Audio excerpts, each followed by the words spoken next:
नियति जानती थी कि वो किसके कमरे में आए हैं। अभ्रम से उसका सामना पहले ही हो चुका था और उसकी कर्कश आवाज नियति के कानों में अभी तक गूंज रही थी।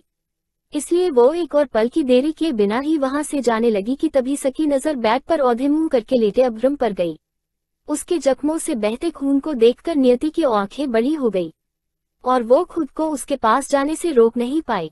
वो उसके पास है और उसके जख्मों से बहते खून को देखकर वो इधर उधर कुछ ढूंढने लगी। कमरे में अंधेरा होने की वजह से उसे कमरे में रखी चीजें सही से दिख नहीं रही थी। तभी उसकी नजर बेडसाइड टेबल पर रखे एक बॉक्स पर गई। उस बॉक्स पर प्लस का रेड सिंबल देखकर नियति समझ गई कि ये फर्स्ट एड बॉक्स है। उसने जल्दी से बॉक्स लिया और अभ्रम के पास बैठ गई। अभ्रम का चेहरा दूसरी तरफ था, उसकी आंखें बंद थी पर वो सो नहीं रहा था ना वो बेहोश था। बस वो अपनी आंखें बंद किए लेटा था। उसके माथे पर हल्की सिलवटें उभरी हुई थी। जैसे ही नियति ने कॉटन को उसके जख्मों पर रखा, अभ्रम के माथे पर उभरी सिलवटें और गहरी हो गई और उसने आंखें बंद किए हुए ही कहा, टाइगर, अगर ये तू है तो जा यहाँ से, वरना मैं तुझे छोड़ूंगा नहीं। उसकी बात सुनकर नियति डर गई। उसके हाथ कांपने लगे। वो वहां से चली जाना चाहती थी पर उसके जख्मों से इतना खून बहता देखकर वो जा नहीं पाई। तभी नियति ने अभ्रम की बात को इग्नोर कर फिर से कॉटन की बॉल को उसके जख्मों पर रखा तो अभ्रम ने खींचते हुए कहा, हु आर यू? तुम जो भी हो, क्या तुम जानते नहीं मैं क्या कर सकता हूँ? मैंने कहा मुझे अकेला रहना है, जाओ यहाँ से। उसने ये इतनी गुस्से में कहा कि इस बार नियति डर कर उठ गई। वो जैसे ही पीछे हटी कि तभी वो अपने पीछे रखी टेबल से टकराव कर गिरने लगी। उसने खुद को संभालने के लिए अपना एक हाथ बैग पर रखा तो उसका हाथ बैग की जगह अभ्रम के कंधे पर चला गया। अभ्रम ने उसकी छुअन को महसूस करते ही कहा, तुम टाइगर नहीं हो, तुम एक औरत हो। कौन हो तुम? ये कहते हुए उसकी सांस भारी हो गई थी और उसकी आंखें अभी भी बंद थीं। अभ्रम इतना थक चुका था कि उसमें अपनी आंखें खोलने की भी हिम्मत नहीं थी। वो बस लेटे लेटे ही अपनी बातों से ही अपना गुस्सा बयां कर रहा था। जब नियति ने उसके मुंह से ये सब सुना तो वो और डर गई। उसने जल्दी से अपना हाथ पीछे खींचना चाहा पर तभी अभ्रम ने उसका हाथ पकड़ के उसे अपनी तरफ खींचा तो वो बेड पर आ गई। इससे पहले कि वो बेड से उठ पाती, अभ्रम ने उसकी गोद में अपना सिर रख दिया। ये देखकर नियति चौंक गई। उसका दिल जोरों से धड़कने लगा। उसके हाथ ही नहीं, उसका पूरा शरीर भी कांप रहा था। नियति ने अपनी डरी सहमी आंखों से अभ्रम को देखते हुए मन में ही कहा, है भगवान, कहाँ फंस गई मैं। कुछ देर तक ऐसे ही बैठे रहने के बाद जब अभ्रम की कोई आवाज नहीं आई तो नियति उसे खुद पर से हटाने लगी। तभी अभ्रम ने अपनी बाहों को उसके ऊपर लपेट दिया। उसकी छुअन को महसूस करते ही नियति के शरीर में एक सिहरन उठी और उसने अपने मुंह में आए पानी को गले से नीचे उतारा। तभी उसकी नजर एक बार फिर उसके जख्मों पर गई और उसके जख्मों को देखते हुए नियति ने खुद से कहा, है भगवान, अब मैं क्या करूं? मैं तो इनकी मदद करना चाहती थी और ये मुझ पर ही गुस्सा कर रहे थे और अब मुझे ही पकड़ के सो भी रहे हैं। अब मैं कैसे यहाँ से जाऊंगी? फिर उसके जख्मों को देखकर सोचते हुए उसने आगे कहा, इन्हें इतनी बुरी तरह से किसने मारा होगा? आस्था माँ ने तो कहा था इनसे सब डरते हैं, फिर इन्हें मारने की हिम्मत किसने की? उसे अभ्रम पर तरस आ रहा था। उसके जख्म और उसका दर्द नियति से देखा नहीं जा रहा था। हमारे यहाँ तो जानवर के जख्मों पर भी मरहम लगा दिया जाता है, फिर ये तो एक इंसान है, इन्हें ऐसी हालत में देखकर कैसे छोड़ दूं? ये बोल उसने फिर से कॉटन की बॉल ली और उससे अभ्रम के जख्मों को साफ करने लगी। इस बार अभ्रम ने कोई रिएक्ट नहीं किया और ना कुछ कहा। वो चुपचाप लेटा उसकी गोद में सिर रखकर सो रहा था। नियति के गोद में सिर रखते ही उसे नींद आ गई थी। ये पहली बार था कि अभ्रम 26 साल की उम्र में आज पहली बार सो रहा था। अभ्रम को रात में कभी नींद नहीं आई। वो अपनी हर रात जागकर बिताता था, पर आज वो नियति की गोद में सिर रखकर सो रहा था। तो वहीं अपनी जिंदगी में आने वाले तूफान से अनजान नियति अभ्रम के जख्मों को साफ कर उन पर मरहम लगा रही थी। उसे मरहम लगाने के बाद नियति ने अभ्रम के हाथों को खुद पर से हटाने की बहुत कोशिश की पर वो नाकाम रही। वो अभ्रम के हाथ की एक उंगली को भी खुद पर से हटा नहीं पा रही थी।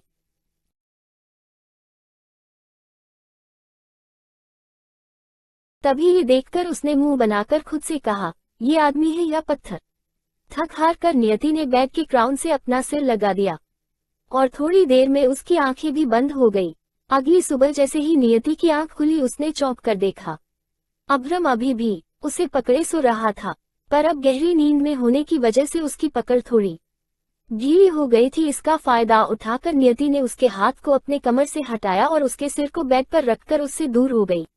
अभ्रम को एक नजर देखकर नियति जल्दी से वहां से चली गई। वो जब अभ्रम के रूम से निकली तो सुबह के 4 बजे बज रहे थे। विला में कोई नहीं जागा था, इसलिए किसी ने भी नियति को उसके रूम से निकलते हुए नहीं देखा था। वो विला से निकलकर सीधा सर्वेंट क्वार्टर में चली गई और आस्था के बगल जाकर लेट गई, पर डर अभी भी नियति के अंदर था। तभी उसने मन ही मन भगवान से प्रार्थना करते हुए कहा, हे भगवान, किसी को पता न चले कि मैं कल रात उनके कमरे में थी। उद्धरण चिन्ह। ये बोल वो आंखें बंद करके सो गई। दरअसल कल जब आस्था की उंगली कट गई थी तो उसका ब्लड प्रेशर लो हो गया था, जिसकी वजह से शीला ने उसे सर्वेंट क्वार्टर में जाकर आराम करने के लिए कह दिया था। शीला नियति के खाना बनाने वाली बात पर भी मान गई थी, क्योंकि उसके पास कोई और ऑप्शन नहीं था। और आस्था ने भी नियति की बढ़चढ़ उसके सामने बड़ाई की थी, इसलिए वो मान गई थी। सर्वेंट क्वार्टर में आस्था को पहुंचाने के बाद नियति वापस विला में आ गई थी और शीला के कहे अनुसार ही वो खाना बनाने लगी थी। खाना बनाते हुए उसे काफी देर हो गई थी। जब नियति अपना काम खत्म कर सर्वेंट क्वार्टर की तरफ जा रही थी, तभी एक मेड ने उसे रोक लिया और उसे अभ्रम के रूम में खाना ले जाने के लिए कहा। नियति उसी पर डर गई थी। वो अभ्रम के रूम में नहीं जाना चाहती थी, पर मेड के फोर्स करने पर वो मान गई थी। उस मेड ने उसे लालच दिया था कि अगर अभ्रम को उसके हाथ का खाना पसंद आया तो उसे यहाँ काम मिल जाएगा और रहने के लिए जगह भी। ये सब सुनकर ही नियति ना चाहते हुए भी अभ्रम के रूम में खाना लेकर गई थी। इधर जैसे ही नियति गहरी नींद में सोई तो वहीं उधर अभ्रम की आंखें खुली। उसने महसूस किया कि अब उसके पास कोई नहीं बैठा है। ये देखकर उसने अपनी नजरों को चारों ओर घुमाया और खुद से कहा, नो, कल यहाँ कोई तो था, मैंने उसे महसूस किया है। वो यही थी, पर वो थी कौन? वो जो कोई भी थी, मैं उसे नहीं छोड़ूंगा। उसकी हिम्मत कैसे हुई मेरे रूम में आने की? अभी बोल ही रहा था कि तभी उसे कुछ याद आया और उसने उठकर बैठते हुए खुद से कहा, मैं कल सो रहा था, पर ये कैसे हो सकता है? मुझे कल से पहले कभी नींद नहीं आई। इतने सालों में मैं कभी नहीं सोया, फिर आज मैं कैसे सो सकता हूँ? ये कहते हुए उसने अपना सिर पकड़ा और कल रात की बातों को याद करने लगा। उसकी आंखें बंद थी और उसके माथे पर सिलवटें भी उभरी हुई थी। धीरे धीरे उसे कल रात की एक एक बात याद आने लगी। उसे याद आ गया था कि वो कल रात किसी की गोद में सिर रखकर सो रहा था। ये याद आते ही उसने अपनी आंखें खोली और एकटक फर्श को घूरते हुए कहा, कौन हो तुम? तुम मेरे घर में कैसे आए? किसने भेजा है तुम्हें? वो उठा और जाने लगा कि तभी उसका पैर फ्लोर पर बिछे कारपेट में उलझ गया। उसे नीचे देखा और कारपेट से अपना पैर निकालने लगा, पर तभी उसकी नजर का एक चमकती चीज पर गई। उसने उस चीज को उठाया और उसे देखने लगा। वो नियति की पायल थी। अभ्रम उसे घूरकर देख रहा था। तभी उसने पायल को घूरते हुए कहा, तो तुम थी। ये सबूत जो तुमने छोड़ा है, अब इसके जरिए ही मैं तुम तक पहुंच जाऊंगा। कुछ टाइम बाद वो ड्रेस अप होकर हॉल में चेयर पर बैठा था। टाइगर और जगुआ दोनों उसके सामने सिर झुकाए खड़े थे। दोनों को देखते हुए अभ्रम ने अपनी कोल्ड वॉइस में कहा, कल मेरे कमरे में एक लड़की आई थी, पता करो वो लड़की कौन थी। ये सुनते ही टाइगर और जगुआ ने एक दूसरे को देखा। उन्हें अपने कानों पर भरोसा नहीं हो रहा था। बीस्ट के रूम में लड़की, ये तो पत्थर में छेद करने वाली बात थी। ये तो पत्थर में छेद करने वाली बात थी। दोनों ने ही एक दूसरे से आंखों ही आंखों में बात की और सिर झुकाए खड़े रहे। तभी अभ्रम ने आगे कहा, तुम दोनों के पास आज शाम तक का समय है। ढूंढो उसे और यहाँ लेकर आओ। उद्धरण चिन्ह। उसकी बात पर दोनों ने सिर हिलाया और वहां से चले गए। विला से बाहर निकलते ही जगुआ ने टाइगर से कहा, क्या यार, बीस्ट को क्या हो गया है? कल भी लड़की की बात कर रहे थे और आज भी लड़की। क्या उन्होंने कल भी लड़की के बारे में पूछा था? टाइगर ने उसे बीच में रोकते हुए कहा तो जगुआ ने झुंझलाते हुए कहा, हाँ, पता नहीं वो कौन सी लड़की है जो सिर्फ बीस्ट को ही सब जगह दिखती है, पर हमें नहीं। तभी टाइगर ने सोचते हुए कहा, जब बीस्ट ने कहा है तो वो लड़की है, पर समझ नहीं आ रहा है उसे बीस्ट के अलावा किसी और ने क्यों नहीं देखा। ये सुन जगुआ ने कहा, मैं पूछकर आऊं बीस्ट से, वो लड़की दिखती कैसी है? हो, जाकर पूछ, थोड़ी देर बाद तू ब्लैकी के पिंजरे में दिखेगा। टाइगर की बात सुनकर जगुआ उसे घूरकर देखने लगा, तो टाइगर ने उसे देखकर मुंह बनाते हुए कहा, मुझे ऐसे क्या देख रहा है? लड़की को ढूंढ, नहीं तो शाम को हम दोनों ही ब्लैकी का डिनर बन जाएंगे। बात सही है तेरी, जैगुआ ने कहा और सोचने लगा कि तभी उसने सोचते हुए कहा, मुझे एक बात समझ नहीं आ रही। वो एक लड़की ही है ना, कहीं वो कोई भूत या चुड़ैल तो नहीं, जो सिर्फ बीस्ट को ही दिखती है पर हमें नहीं। उद्धरण चिन्ह। उसकी बात पूरी होते ही वहां पर पाइथन आ गया। पाइथन को देखकर जैगुआ ने उसे रोकते हुए कहा, पाइथन क्या तूने यहाँ कल किसी लड़की को देखा है? उसकी बात पर पहले तो पाइथन ने उसे अजीब तरह देखा और फिर सिर हिला दिया, जिस पर जैगुआ ने उसे ताना देते हुए कहा, तू भी न किसी काम का नहीं है। हाँ, जैसे आप तो बड़े काम के हो, पूरे दिन बीस्ट के साथ मैं रहता हूँ। मैं पाइथन। उसकी बात से जैगुआ चिढ़ गया और मुंह बनाते हुए उसने कहा, और मैं जैगुआ हूँ। जैगुआ समझा। तभी बीच में टाइगर ने दोनों को डांटते हुए कहा, ओ जस्ट शट अप। तुम दोनों बच्चों की तरह लड़ना छोड़कर काम पर ध्यान दो। पाइथन तू जाकर सीसीटीवी फुटेज चेक कर, और जैगुआ तू जाकर गाइस से पूछताछ कर, कल जितने भी लोग विला में आए थे, मुझे उन सब की लिस्ट चाहिए। उसकी बात पर दोनों ने कुछ नहीं कहा और एक दूसरे को घूर कर चले गए। वहीं उधर नियति आस्था के साथ वापस उसके घर आ गई थी। आस्था की तबीयत अब पहले से ठीक लग रही थी। उसकी हालत देखकर ही शीला ने उसे आराम करने के लिए उसे घर भेज दिया था। आस्था बेड पर लेटी थी और नियति किचन में उसके लिए कुछ खाने का बना रही थी, पर उसका सारा ध्यान कल रात और आज सुबह की हालातों पर था। अभ्रम का उसे पकड़कर सोना और उसे धमकी देना, ये सब याद कर नियति अंदर ही अंदर डर रही थी। उसे समझ नहीं आ रहा था कि वो ये सब आस्था को बताए या नहीं। जहाँ एक तरफ नियति के ख्यालों में अभ्रम था तो वहीं उसके ख्यालों में भी नियति थी। वो अपने रूम में बैठा था और नियति की पायल को अपने सामने लटकाए उसे एक टक घूर रहा था कि तभी उसने पायल को घूरते हुए कहा, तुम जो कोई भी हो, मैं तुम्हें नहीं छोड़ूंगा। मैं जानता हूँ तुम्हें मेरे किसी दुश्मन ने भेजा है। मुझे मार नहीं सकते, इसलिए उन्होंने लड़की का सहारा लिया है, पर वे जानते नहीं कि बीस्ट क्या कर सकता है। अगर तुम वही हुई तो तुम्हें भी वही सजा मिलेगी जो अब तक मुझे धोखा देने वालों को मैं देता आया हूँ। ये बोलते हुए उसके चेहरे के भाव एकदम कठोर थे, उसकी आंखों में गुस्सा भरा था। उसके इस रूप को देखकर कोई भी डर जाता। अगर नियति अभी उसके सामने होती तो शायद वो उसे अपने हाथों से ही मार डालता। अभ्रम को धोखा और झूठ पसंद नहीं था, उसे धोखा और झूठ से सख्त नफरत थी। उसे आज तक जितने भी लोगों ने धोखा दिया, उससे झूठ बोला, उसने सभी को इतनी बुरी सजा दी कि देखने वालों की रूह तक कांप जाए। जैगुआ और टाइगर दोनों ही उसकी क्रूरता से वाकिफ थे, उन्होंने उन लोगों को सजा देते देखा था, इसलिए दोनों ही अपनी जी जान लगाकर उसके दिए गए समय से पहले नियति को ढूंढने में लगे थे। टाइगर पाइथन के साथ सीसीटीवी फुटेज चेक कर रहा था, पर उसे अभी तक कोई संदेहजनक आदमी नहीं दिखा था। तभी वहां जैगुआ आ गया और उसने दोनों से कहा, गाड़ी से पूछने पर यही पता चला है कल आस्था आंटी के साथ एक लड़की आई थी, उसके अलावा कोई भी नया शख्स विला में नहीं आया। उसकी बात सुनते ही टाइगर ने चौंक कर उसकी तरफ देखा। तभी लैपटॉप की स्क्रीन पर नियति दिखने लगी। जैगुआ की बात सुनकर टाइगर को याद आया कि कल उसने विला में नियति को ही देखा था। तभी उसने सोचते हुए कहा, कहीं वो लड़की आस्था आंटी की बेटी नियति तो नहीं। इतने में ही पाइथन ने कहा, अरे ये तो वही लड़की है। उसका इशारा लैपटॉप की स्क्रीन पर दिखाई दे रही नियति पर था। दोनों ने उसकी बात सुनकर लैपटॉप पर देख रही नियति को देखा। उसे देखकर टाइगर ने पाइथन से पूछा, तू इसे कैसे जानता है? पाइथन ने कहा, ये वही लड़की है जो उस दिन कार के सामने आ गई थी। ये सुन जैगुआ ध्यान से नियति को देखने लगा और उसे देखते हुए बोला, इसका मतलब कल बीस्ट इसी लड़की की बात कर रहे थे।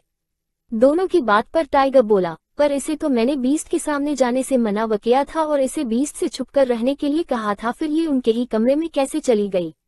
ये बोल वो सोचने लगा। तभी जैगुआ ने कहा, हम इसी से क्यों नहीं पूछ लेते, ये बीस्ट के कमरे में क्या करने गई थी? उद्धरण चिन्ह, गुड आइडिया। पाइथन बोला तो जैगुआ ने उससे टॉन्ट मारते हुए कहा, मैं हमेशा अच्छा ही बोलता हूँ, फालतू तो तू बोलता है।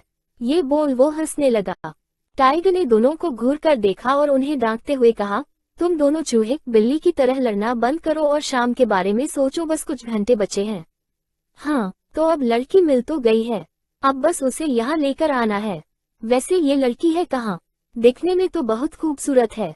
उद्धरण चिन्ह, जैगुआ के पूछने पर टाइगर ने कहा, आस्था आंटी लेकर आई थी उसे, उनके साथ ही होगी, किसी से पता करवाओ आस्था आंटी विला में अभी है या चली गई।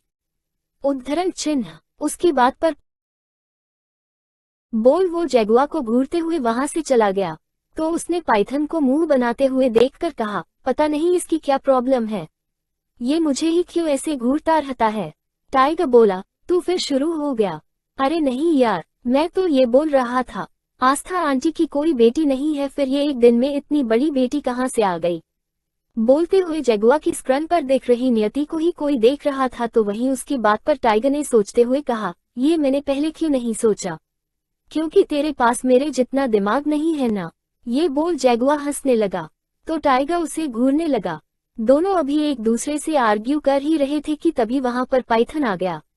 आस्था आंटी की तबीयत ठीक नहीं थी, इसलिए वो घर चली गई, और वो लड़की नियति वो भी उनके साथ गई है। पाइथन की बात पर जगुआ बोला, हाँ तो तू यहाँ क्या कर रहा है, ड्राइवर है न, जाकर लेकर आ मैडम को। उसे फिर से पाइथन को परेशान करते देखकर टाइगर ने पाइथन से कहा, तुझे मैं ऑर्डर दे रहा हूँ, आज के बाद तू इसकी रत्ती भर भी रिस्पेक्ट नहीं करेगा, और जैसी टोन में ये तुझसे बात करेगा तू भी इससे वैसे ही बात करेगा। उसकी बात पर जगुआ टाइगर को घूरने लगा, तो वही पाइथन धीरे से हंस रहा था। टाइगर ने आगे कुछ नहीं कहा और उठकर चला गया। उसके पीछे जगुआ भी चला गया। जब वे दोनों आस्था के घर पहुंचे तो आस्था भी दोनों को अपने घर में देखकर हैरान रह गई। बेटा तुम दोनों यहाँ, टाइगर ने कहा। आस्था आंटी वो लड़की कहाँ है जो कल आपके साथ बीस्ट विला आई थी। आस्था बोली, नियति बेटा वो मेरी दवाई लेने गई है, आती होगी। तभी जगुआ बैठते हुए बोला, ठीक है, हम यही उसका इंतजार करते हैं। उद्धरण चिन्ह। दोनों को देखकर आस्था बोली, क्या नियति से कोई गलती हुई है बेटा। टाइगर उसे सब बता देना चाहता था, पर आस्था की तबीयत खराब देखकर वो चुप ही रहा। करीब आधा घंटा गुजर जाने के बाद जब नियति नहीं आई तो दोनों को शक हुआ। वहीं आस्था के चेहरे पर घबराहट देखकर जगुआ ने कहा, आंटी आप आराम करिए, नियति हमें मिल जाएगी तो हम उसे बीस्ट विला ले जाएंगे, आप परेशान मत होना। ये बोल वे दोनों चले गए। आस्था के मुंह की बात उसके मुंह में ही रह गई। दोनों के जाने के बाद आस्था ने खुद से कहा, क्या नियति से कोई भूल हुई है। वही दोनों ने आस्था के घर के पास के सभी केमिस्ट शॉप को चेक कर लिया था, पर नियति उन्हें किसी भी शॉप पर नहीं मिली। परेशान होकर दोनों गाड़ी के पास आए और जगुआ ने टाइगर से कहा, अब तो मुझे भी यही लग रहा है, वो लड़की बीस्ट को नुकसान पहुंचाने ही आई थी। तो उसकी बात पर टाइगर बोला, पर किसमें इतनी हिम्मत आ गई कि उसने बीस्ट के पास लड़की भेजी। ये सब छोड़ और टाइम देख, शाम होने में कुछ ही घंटे बाकी है। उसकी बात पर टाइगर ने कहा, यहाँ खड़े रहने से कोई फायदा नहीं, उसे पूरे दिल्ली शहर में ढूंढो, वो शहर से बाहर नहीं जानी चाहिए। ये बोल वे दोनों ही फोन निकालकर किसी को कॉल करने लगे। हल्का अंधेरा हो गया था। टाइगर और जगुआ दोनों ही वापस विला जा रहे थे कि तभी अचानक से उनकी गाड़ी के सामने किसी के आ जाने से जगुआ ने ब्रेक लगाया। तभी एक लड़की के चीखने की आवाज दोनों के कानों में गई। उनकी गाड़ी के सामने आया शख्स एक लड़की थी। ये देखकर दोनों ही गाड़ी से जल्दी बाहर आए और लड़की के पास गए। वो बिना दुपट्टे के अपने दोनों हाथों से अपना चेहरा ढके खड़ी थी। उसकी डिस्क के सलीव्स फटे हुए थे। ये देखकर दोनों ने एक दूसरे को देखा और जगुआ ने लड़की से पूछा, तुम ठीक हो। उसकी आवाज सुनकर लड़की ने अपने चेहरे पर से हाथ हटाया तो उसका चेहरा देखकर टाइगर ने चौंकते हुए कहा, तुम। उसके सामने खड़ी लड़की कोई और नहीं नियति थी। उसकी आंखों में आंसू भरे थे, उसके चेहरे पर दर्द दिख रहा था। कुछ देर बाद वे सभी बीस्ट विला में थे। अब्रम सोफे पर राजा की तरह बैठा था और उसके सामने नियति खड़ी थी। उसके दोनों हाथ पीछे बंधे थे और उसके मुंह को काले कपड़े से ढका हुआ था। टाइगर और जगुआ दोनों ही उसके अगल बगल खड़े थे। नियति को देखते हुए अब्रम ने मन में कहा, तो तुम हो वो जो कल पूरी रात मेरे रूम थी। कल रात को याद करते ही उसका चेहरा तन गया और उसकी आंखों में गुस्सा भर गया। तभी उसने टाइगर को इशारा किया तो उसने नियति के चेहरे पर से कपड़ा हटा दिया। कपड़े के हटते ही नियति जोर जोर से सांस लेने लगी। उसे ऐसा लग रहा था जैसे अगर ये कपड़ा उसके मुंह पर से नहीं हटता तो वो मर जाती। पसीने से नियति का चेहरा भीगा हुआ था। उसके आगे के कुछ बाल भी पसीने से गीले हो गए थे और उसके बालों की लटें उसके चेहरे और गर्दन पर चिपकी हुई थी। उसका चेहरा नीचे की तरफ झुका था और अब्रम की आंखें उसके पूरे अस्तित्व पर घूम रही थी और उसके पूरे वजूद को खंगाल रही थी। अभी नियति खुद को संभाल ही रही थी कि तभी अब्रम की कर्कश आवाज उसके कानों में गई, कौन हो तुम। ये सुनते ही नियति का पूरा शरीर कांप गया। उसमें इतनी हिम्मत नहीं हो रही थी कि वो नजरें उठाकर अब्रम को देख सके। तभी अभ्रम ने उसके लड़खड़ाते पैरों को देखकर जगुआ को इशारा किया तो उसने चेल ले जाकर नियति को उस पर बिठा दिया।